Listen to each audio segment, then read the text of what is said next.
स्वातंत्र्याला 80 वर्ष होत आली आहेत. भारत जगातील 5वी मोठी अर्थव्यवस्था झालाय. आपण चंद्रावर गेलोय.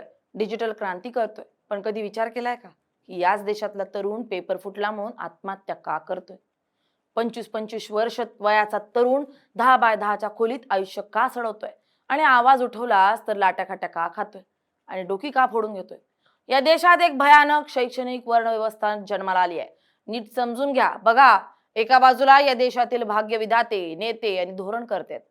त्यांची मुलं लंडन, अमेरिका, ऑक्सफर्ड आणि हार्वर्ड मध्ये जाऊन जगाचे नियम शिकतायत.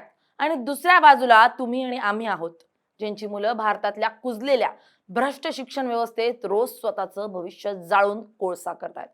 मूळ रोग काय? आधी एका साध्या प्रश्नापासून सुरुवात करूयात. देशातील सरकारी शाळा का सुधारत नाहीये? सरकारी कॉलेजेसमध्ये IIT, इंजिनिअरिंग किंवा मेडिकलचं जागतिक दर्जाचं शिक्षण का मिळत नाहीये? याचं कारण आहे conflict of economic and political interest, म्हणजेच आर्थिक आणि राजकीय हितसंबंधांचा संघर्ष. नियम साधा आहे. ज्या माणसाला माहिती आहे की माझ्या मुलाला ताप आलाय तर मी त्याला जगातल्या बेस्ट प्रायव्हेट हॉस्पिटलमध्ये घेऊन जाणार, तो माणूस गावातल्या प्राथमिक आरोग्य केंद्राचं छप्पर गळतंय की नाही याकडे कधीच लक्ष देणार नाही. बरोबर ना? तसंच मग ज्या मंत्र्याला, मुख्यमंत्र्याला किंवा खासदाराला ही स्पष्ट माहितीये की माझ्या मुलाला भारतातील ढिसाळ शिक्षण व्यवस्थेशी, इथल्या आरक्षणवादाशी किंवा पेपरफुटीशी काहीच घेणं देणं नाहीये, कारण त्याची जागा अमेरिकेतल्या युनिव्हर्सिटीत, ब्रिटनच्या लंडन स्कूल ऑफ इकॉनॉमिक्स मध्ये आणि विदेशातल्या मोठमोठ्या युनिव्हर्सिटीत आधीच बुक आहे. तो मंत्री भारताची शिक्षण व्यवस्था सुधारेल असं वाटतंय तर मग हा आपला भ्रम आहे. आता तुम्हाला डेटाचा सर्जिकल स्ट्राईक सांगते, कारण पुराव्याशिवाय बोलणं हा आमचा स्वभाव नाहीये. चला, देशाचा कारभार चालवणाऱ्या काही प्रमुख मंत्रालयाचा आणि नेत्यांचा डेटा पाहूयात. देशाचं अर्थकारण सांभाळणाऱ्या अर्थमंत्री निर्मला सीतारामन यांच्या कन्या कुठे शिकल्यात? भारतातील कोणत्या IIT किंवा IIM मध्ये नाही, तर ब्रिटनच्या लंडन स्कूल ऑफ इकॉनॉमिक्स मध्ये. वाणिज्य आणि उद्योग मंत्री पियुष गोयल यांची दोन्ही मुलं ध्रुव आणि राधिका अमेरिकेतील सुपर एलिट अशा हार्वर्ड युनिव्हर्सिटीमध्ये शिकलेत. देशाचे शिक्षण मंत्री धर्मेंद्र प्रधान यांच्या खात्यावर कोट्यावधी भारतीय मुलांचे भविष्य अवलंबून आहे, पण त्यांची स्वतःची मुलगी नैमिषा प्रधान अमेरिकेतील टफ्ट्स युनिव्हर्सिटीमधून कायद्याची उच्च पदवी घेते. संरक्षण मंत्री राजनाथ सिंह यांचे सुपुत्र नीरज सिंह ब्रिटनच्या लीड्स युनिव्हर्सिटीमध्ये गेले. कृषी मंत्री शिवराज सिंग चौहान यांचे सुपुत्र कार्तिकेय चौहान अमेरिकेतील युनिव्हर्सिटी ऑफ पेन्सिल्व्हेनिया मध्ये कायद्याचे धडे गिरून आलेत. केंद्रीय मंत्री ज्योतिरादित्य सिंधिया यांचे सुपुत्र महाआर्यमन सिंधिया अमेरिकेच्या येल युनिव्हर्सिटीचे प्रोडक्ट आहेत. भारताचे उपराष्ट्रपती जगदीप धनखड यांच्या कन्या कामना धनखड यांनी अमेरिकेतील पेन्सिल्व्हेनियाच्या जगप्रसिद्ध व्हॉटन स्कूल मधून MBAचं शिक्षण केलंय. आता विचार करा, ही यादी फक्त एका पक्षाची नाहीये. तुम्ही काँग्रेसमध्ये जा, जिथं राहुल गांधींपासून ते शशी थरूर आणि P चिदंबरम यांच्या मुलांपर्यंत सगळ्यांचं शिक्षण परदेशात झालंय. तुम्ही प्रादेशिक पक्षांमध्ये जा.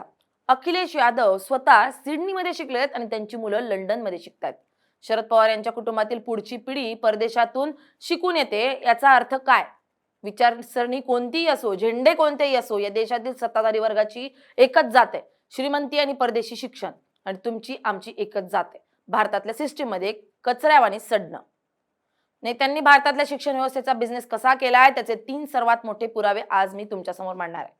प्रायव्हेटायझेशनचा सापळा. भारतातील 60 ते 70% मोठी खासगी मेडिकल आणि इंजिनिअरिंग कॉलेजेस कोणाची आहेत? शोधून बघा. ती आजी माजी मंत्र्यांची, आमदारांची किंवा त्यांच्या नातेवाईकांची आहेत. सरकारी कॉलेजेसमध्ये जागा मुद्दाम मर्यादित ठेवल्या जातात, जेणेकरून गरिबांच्या, मध्यमवर्गीयांच्या मुलाला नाईलाजानं नेत्यांच्या खासगी शिक्षण संस्थांमध्ये डोनेशन आणि लाखो रुपयांची फी भरून प्रवेश घ्यावा लागेल. हे शिक्षण नाहीये, हा संघटित दरोडा आहे. भारतात पेपर का फुटतात? कारण परीक्षा घेणाऱ्या यंत्रणांचं खासगीकरण केलं गेलंय. कंत्राटी पद्धतीवर परीक्षा घेणाऱ्या कंपन्यांना कंत्राट दिली जातात. जर परीक्षा पारदर्शक झाल्या तर गरिबाची हुशार मुलं IAS IPS उपजिल्हाधिकारी बनतील. पण सिस्टीमला काय हवंय? सिस्टीमला गुणवत्तेपेक्षा जास्त पैसा आणि सेटिंग पाहिजे. जेव्हा तरुण रोजगारासाठी, शिक्षणासाठी पेटून उठतो, तेव्हा नेते काय करतात? ते नवीन काहीतरी किंवा जातीचा, धर्माचा मुद्दा बाहेर काढतात. मराठा विरुद्ध OBC, दलित विरुद्ध सवर्ण, हिंदू विरुद्ध मुस्लिम. तरुणांना आपापसात लढवून दिलं की तरुण नोकरी मागायला विसरतो, पेपरफुटीवर प्रश्न विचारायला विसरतो. नेत्यांची मुलं विदेशात एन्जॉय करत असतात आणि भारतातल्या गरिबांची पोरं रस्त्यावर एकमेकांचे गळे कापायला निघतात.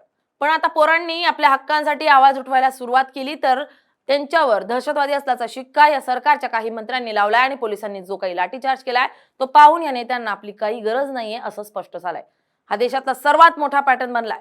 जेव्हा जेव्हा गरिबांची, शेतकऱ्यांची पोरं आपल्या हक्कासाठी रस्त्यावर उतरतात तेव्हा सरकार त्यांना काय देतं? चर्चा नाही तर पोलिसांच्या लाठ्या. तुम्ही आंदोलनं बघा. स्पर्धा परीक्षांचे विद्यार्थी रस्त्यावर उतरले की लाठीचार्ज. मराठा आरक्षणासाठी तरुण रस्त्यावर उतरले की लाठीचार्ज. ओबीसी किंवा धनगर समाजाचे तरुण हक्क मागतायत तेव्हा त्यांच्यावर गुन्हे दाखल केले जातात. सरकारची पॉलिसी एकच आहे, हक्क मागितला मारा. पण सर्वात मोठा प्रश्न हा आहे की या आंदोलनामध्ये डोकी कोणाची फुटतात? रस्त्यावर रक्ताच्या थारोळ्यात कोण पडतं आणि पोलिसांच्या लाठ्यांचे वळ कोणाच्या पाठीवर उठतात? ते फक्त आणि फक्त या देशातल्या गरिबांच्या, कष्टकऱ्यांच्या आणि शेतकऱ्यांचे सुपुत्र असतात. म्हणून मित्रांनो, आता वेळ आली आहे आत्मपरीक्षण करण्याची. हे सरकार आणि नेते तुम्हाला कधीच शिक्षण आणि रोजगार देणार नाहीत. कारण जर तुम्ही सुशिक्षित झालात तर तुमच्या हाताला चांगला रोजगार मिळाला तर त्यांच्या रॅलीमध्ये झेंडे नाचवायला गर्दी कुठून येणार? त्यांच्यासाठी सोशल मीडियावर ट्रोलिंग करायला आयटी सेलचे मजूर कुठून मिळणार? त्यांना तुमची प्रगती नकोच आहे. त्यांना तुम्ही कायम गरीब आणि लाचार राहिलेले हवे आहात.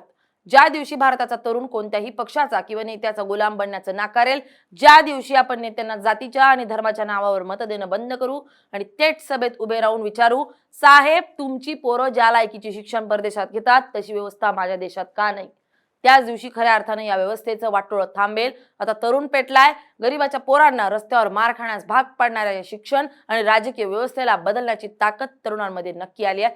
तुम्हाला काय वाटतं? आम्हाला कमेंट करून नक्की सांगा. Bureau report, LS Marathi.